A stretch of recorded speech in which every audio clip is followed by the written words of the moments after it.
اور آخر میں جو ہے وہ نتیجہ فکر بھی جو ہے وہ لکھا جاتا ہے. گو کہ نتیجہ فکر کے جو ہے وہ کوئی نمبر نہیں ہوتے، مگر اس سے جو ہے وہ ممتحن یعنی جو ہے وہ پیپر چیک کرنے والے پر اس کا بہت اچھا تاثر پڑتا ہے.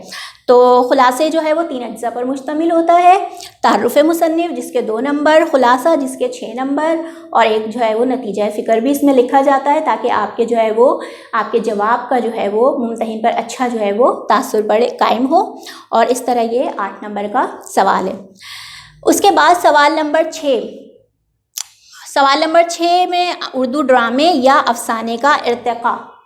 ارتقاء کسے کہتے ہیں؟ ارتقاء کہتے ہیں کسی چیز کی پوری ہسٹری بیان کرنا، یعنی اس کے آغاز سے لے کر تاحال تک اس کو جو ہے وہ بیان کرنا، وہ جو ہے وہ اصطلاح میں ارتقاء کہلاتا ہے. تو اردو ڈرامہ کب شروع ہوا، کن کن ادوار سے گزرا، آج جو ہے وہ اردو ڈرامہ کس جو ہے وہ اسٹیج پر ہے، کس مرحلے پر ہے، کیا اس کے جو ہے وہ لکھنے پر آپ کو جو ہے وہ 8 نمبر ملیں گے. اسی طرح افسانے کا آغاز کب ہوا اور کون کون سے افسانہ نگار جو ہیں وہ مشہور تھے، افسانے کا سنہری دور کون سا تھا، آج جو ہے وہ ڈرامہ کس اسٹیج پر ہے، آج ڈرامہ افسانہ آج جو ہے وہ کس اسٹیج پر ہے، آج جو ہے وہ افسانہ نگار کے رجحانات اور میلانات کیا ہیں، کن موضوعات پر آج کے جو ہے وہ افسانہ نگار لکھ رہے ہیں.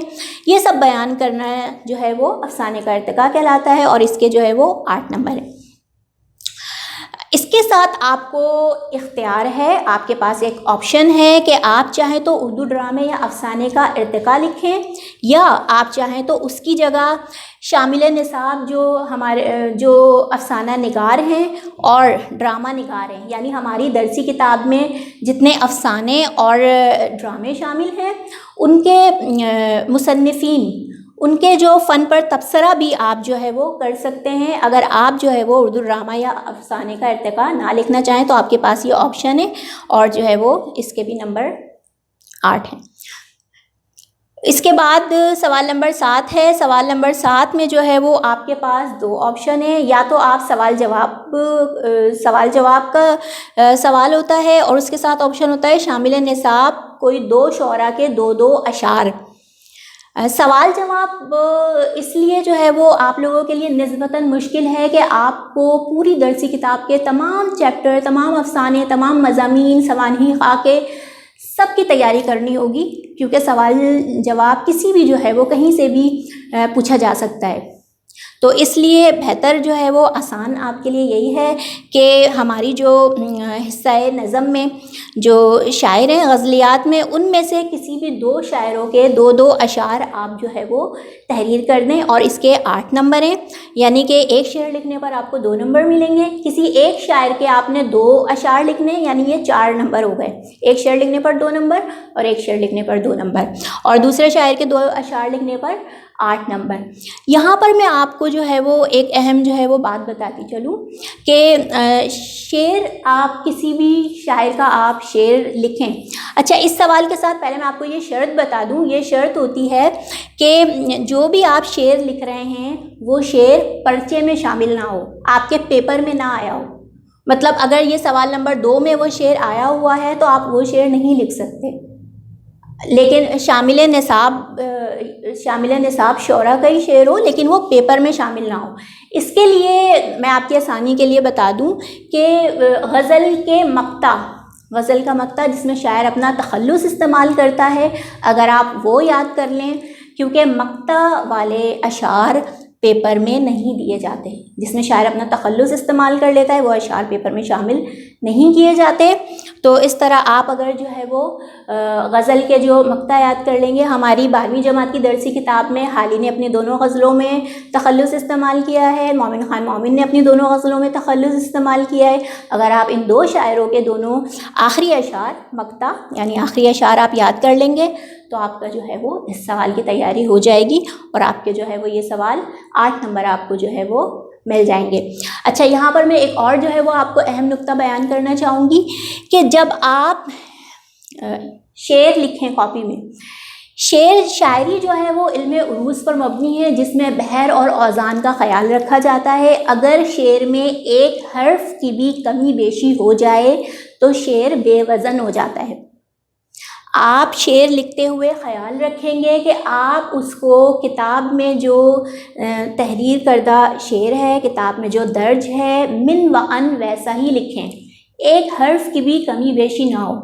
اگر آپ نے صرف ایک الف کی بھی کمی بیشی ہوئی تو آپ کا شعر بے وزن ہو جائے گا اور آپ کو جو ہے وہ آپ کے نمبر منہا کر دیے جائیں گے۔ تو آپ نے اس بات کا خیال رکھنا ہے کہ شعر لکھتے وقت جو ہے وہ آپ نے جو ہے وہ بالکل من و ان ویسے ہی جو ہے وہ آپ نے لکھنا ہے۔ حصہ بے کے بعد آپ کا جو ہے وہ پیپر حصہ جیم جو ہے وہ شروع ہوتا ہے، جو کہ تفصیلی سوالات پر مبنی ہے اور جس کے کل 30 نمبر ہیں۔ اس آپ کو حصے میں 2 سوال کرنے ہوتے ہیں اور یہ جو ہے وہ مفصل سوالات ہیں جن کے جواب آپ نے تفصیلی لکھنے ہوتے ہیں۔ سوال نمبر 8، شاعر کی شاعری پر تبصرہ، شاعر کے کلام پر تبصرہ، جس کے کل 15 نمبر ہیں۔ اچھا، ان 15 نمبر کی تقسیم کس طرح ہے، مارکس ڈسٹریبیوشن کس طرح سے ہے؟ آپ شاعر کا تعارف لکھیں گے تو آپ کو اس کے 4 نمبر ملیں گے، اور شاعر کی آپ نے خصوصیات لکھی کم از کم 12 خصوصیات آپ جو ہے وہ لکھیں گے تو آپ کو جو ہے وہ اس کے 8 نمبر آپ کو جو ہے ملیں گے۔ اور اس کے بعد جو ہے وہ 3 ناقدین کی آرا جو ہے وہ جمع ہے رائے کی۔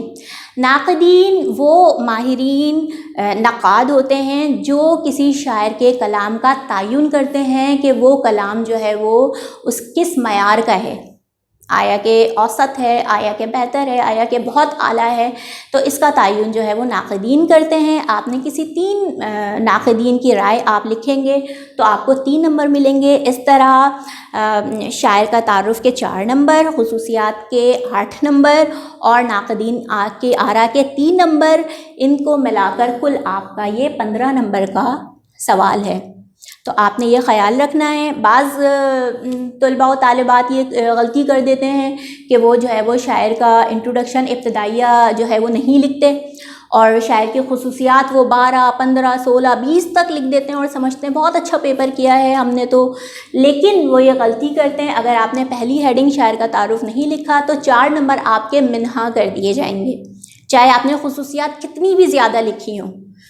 اسی طرح اگر آپ نے ناقدین کی آرا نہیں لکھی تو بھی آپ کے وہ 3 نمبر منہا کر دیے جائیں گے، چاہے آپ صفحات کے صفحات بھر کر آ جائیں خصوصیات لکھنے پر۔ تو آپ نے اس بات کا پیپر حل کرتے ہوئے، آپ نے سوال کا جواب لکھتے ہوئے اس بات کا خیال رکھنا ہے۔ اس کے بعد آخری سوال، نثر نگار کے طرز تحریر پر تبصرہ۔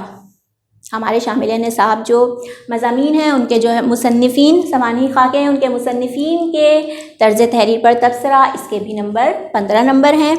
اسی طرح سیم جس طرح میں نے آپ کو اس کی مارکس ڈسٹریبیوشن بتائی، سیم اسی طرح اس سوال کی بھی جو ہے وہ نمبروں کی تقسیم اسی طرح ہے۔ نثر نگار کے تعارف کروانے کے 4 نمبر، ان کے طرز تحریر کی خصوصیات بیان کرنے پر آپ کو 8 نمبر، اور ناقدین کی ان کے بارے میں کیا رائے ہے، ان کی تحریروں کے بارے میں، ان کے فن پاروں کے بارے میں کیا رائے ہے، اس کے جو ہے وہ 3 نمبر۔ اس طرح کل ملا کر یہ 15 نمبر کا جو ہے وہ سوال ہے۔ تو یہ ہمارا جو ہے وہ پیپر پیٹرن، بورڈ کا پیپر پیٹرن ہے، اور آپ نے جو ہے وہ پیپر حل کرتے ہوئے اس بات کا بھی خیال رکھنا ہے کہ سوال کے جواب لکھتے ہوئے املا کا خاص خیال رکھیں۔ املا یعنی لفظ کو اس کے درست حروف کے ساتھ لکھنا، املے کا خاص خیال رکھنا ہے۔ اس کے علاوہ رموز اوقاف یعنی پنچویشن کا بھی خاص خیال رکھنا ہے۔ ممتحن کو آپ کاپی چیک کرنے میں جتنی سہولت دیں گے آپ اتنا ہی اچھا ان کے اوپر امپریشن پڑے گا اور آپ جو ہے وہ اچھے نمبر حاصل کر سکتے ہیں، اور جتنا ممتحن کو آپ کی کاپی چیک کرنے میں جتنا سر کھپانا پڑے گا اتنا ہی جو ہے وہ برا تاثر قائم ہوگا۔ تو کوشش کریں آپ کا جو ہے وہ سوال کے جوابات جو ہیں وہ بالکل جو ہے وہ واضح ہوں اور جو ہے وہ ممتحن کو زیادہ سے زیادہ چیکنگ میں سہولت ہو۔ تو آج کا یہ لیکچر یہیں تک، انشاءاللہ اگلے لیکچر میں دوسرے موضوع کے ساتھ پھر حاضر ہوں گے۔ جب تک کے لیے اللہ حافظ۔